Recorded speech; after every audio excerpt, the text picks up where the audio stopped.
awesome. Just did take number 2. Did a first take for about a minute and a half, and it wasn't recording. Sitting here talking to ourselves like a bunch of jackasses.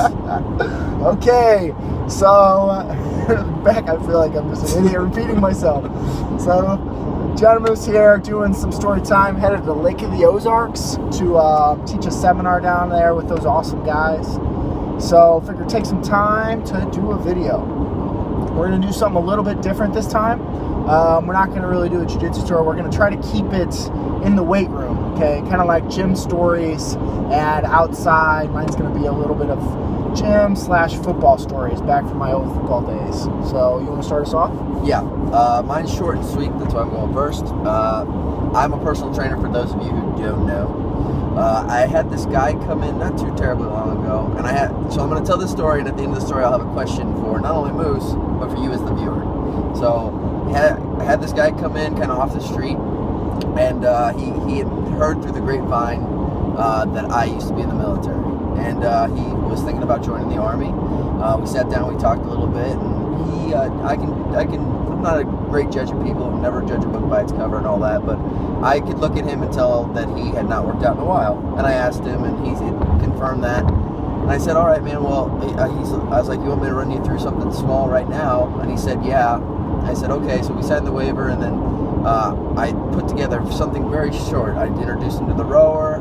We were going to push the sled a little bit. We were going to do some push-ups, because you have to do those in the military, and some sit-ups. Nothing crazy. So we go through the first round, and he's not doing hard, terrible. It's hard, but he's breathing heavy. We get through the second round, barely, and then I want him to do it 4 times, and after we barely make it through the third round. Like, I have to cut it short, and he's exhausted. And I said, okay, man, it's not a big deal. I was like, you did really good. This tells me what I need to know about moving forward. I was like, catch your breath, let your body, get back to center, and drink some water, and I'll meet you over at the desk when you're ready. And he takes about 5 minutes. He stands by the water cooler, drinks some water, and then he ends up at the desk, sitting down in the chair. And I sit down across from him, and I said, okay, man, I was like, I just want you to sit there and keep relaxing, and I'm just going to talk a little bit and just try to listen and hear what I'm saying. I start talking about times he can come in and payment and how we do things around here and what I think would be best for him and all this. And about halfway through me talking, he stops me and he goes, yeah, if I need to throw up, where do I go? And I look at him, I go, if you need to throw up, you either go in the bathroom, which is in the back on the right, or you go outside. And I say, do you need to throw up? And he looks at me and goes, no, I'm just checking. I said, okay. And I continue to talk. And he stands up, and I'm talking, he shoots out of his chair, and he kind of panics, and he goes, where's the bathroom? And I go, if somebody's in there right now, go outside. And the outside door, the door to outside is 10 feet away. Very close to the desk.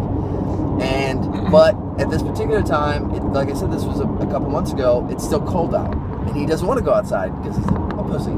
So I go, and he hesitates, and I can see that he is literally moments away from vomiting. And I go, dude, go the fuck outside. And he finally turns. As soon as he opens the door to the outside, as soon as the door cracks open, he throws up the thickest, reddest vomit I've ever seen in my life. It was disgusting, and there was a ton of it. I don't know. I think he drank a Gatorade, because it wasn't like blood looking. It was like really red looking. Drinks a bottle of wine and 2 loaves of bread before he comes in. just keeps throwing up, right? And I've got other clients. There's other people working out, and they're just. I've made people throw up before. That's not a big thing, but this amount of throw up. I do it all the time. Yeah, and all over the sidewalk, so it's pretty bad. So he finishes, right? It takes him a good 5 or 6 minutes to really get it all out and kind of get back to where he's not gonna puke anymore.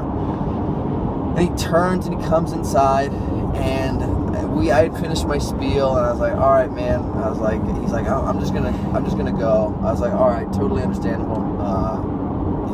Nice meeting you or whatever. And he does this. This is the thing he does. He goes and wipes his mouth off with this hand, his shaking hand, wipes his mouth off, and then he goes, nice meeting you.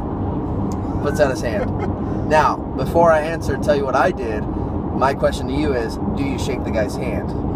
Okay, Moose? Okay.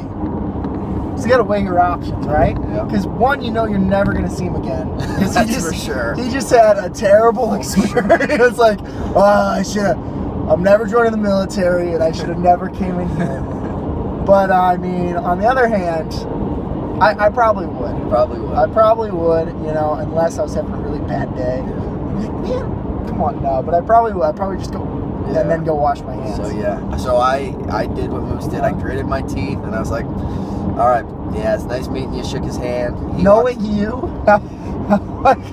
like hygiene conscious.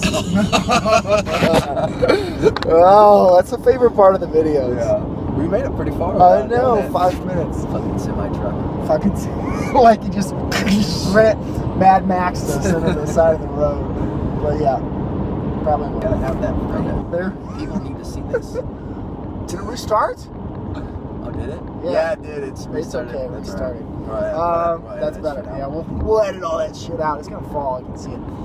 So back again. So my head coach, of my football team, is a hard ass for sure. Definitely, I still look up to this guy, but he's a big man.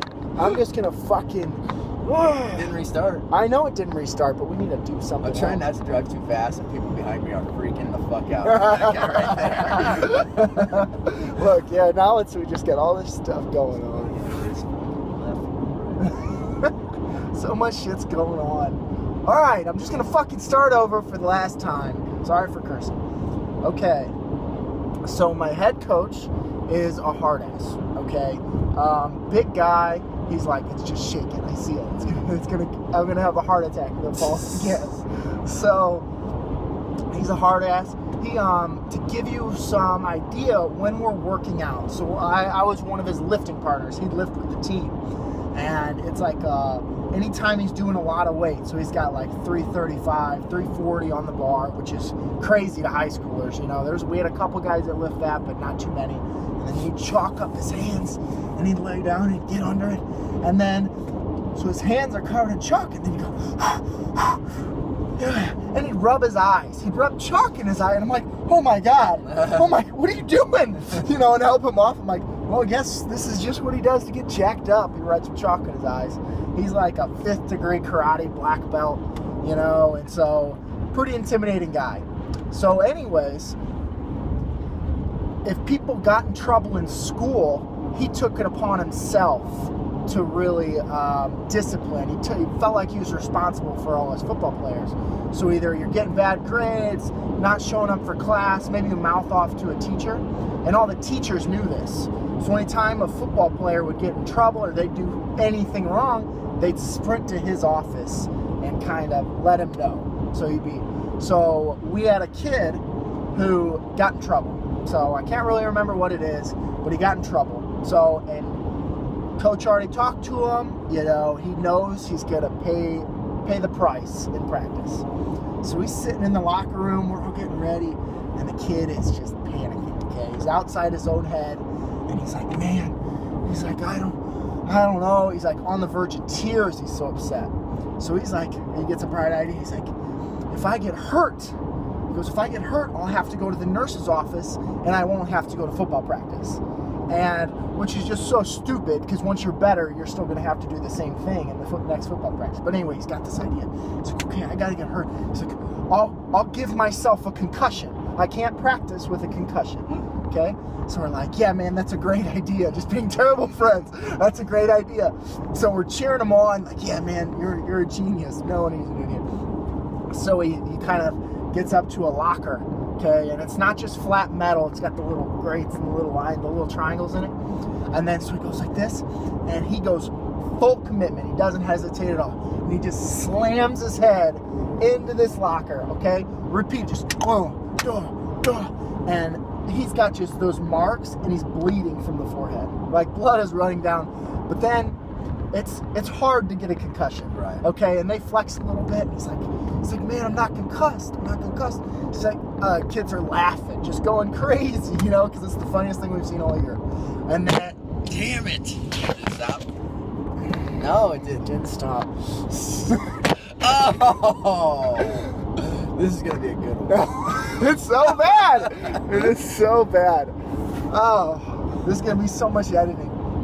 Anyways, so he hits his head, and then he's like, man, I'm not concussed. He goes, okay, I'm already bleeding. Maybe if I get stitches, okay? If I have to go, if I cut myself bad enough, I'm already bleeding, I'll have to get stitches.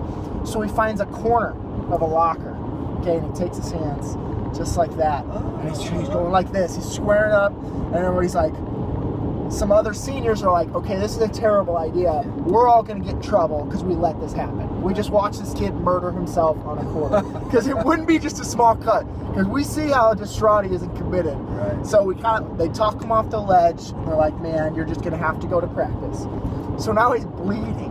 Blood's running down his face. He puts his helmet on, which is just going to make it worse because it just runs rubber across your forehead.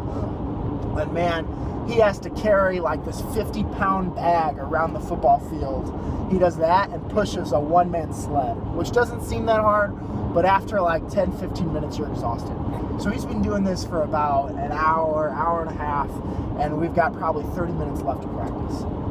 And then the coach is just the whole time, he leaves practice whenever he thinks he's not running hard enough, and he just chews into him, right? Just going after him. This is a big man, you know, he's just going, you know, and then and we're sitting over here still doing our drills, you know, supposed to act like that's not going on at all.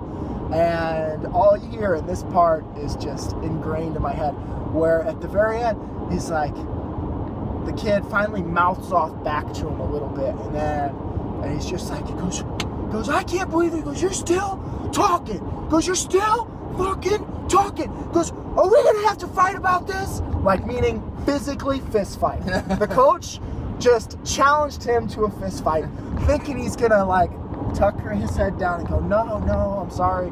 But he goes, yeah, if we have to, you know, just going, I've had enough.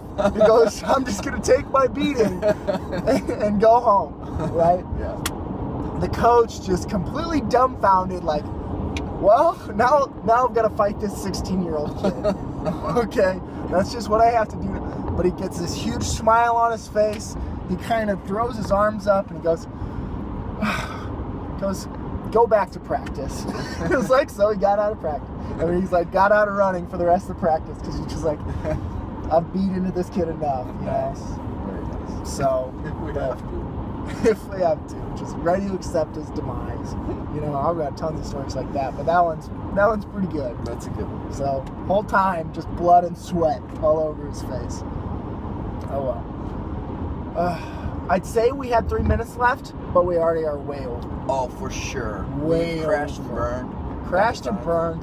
Yeah. You can rest assured the production values in this car are awesome. I mean, but look at this rays of sunshine coming down. I feel like an not watching me angel. out at all. Not watching me out at all. All right. Do we need a sign-off thing? Yeah, before I forget to say, we got new shirts coming out soon. We're going to do a girl shirt, number 1.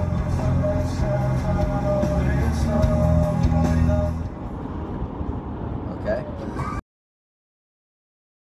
Good douche. Good douche. Raccoon Raccoon Nation. Nation.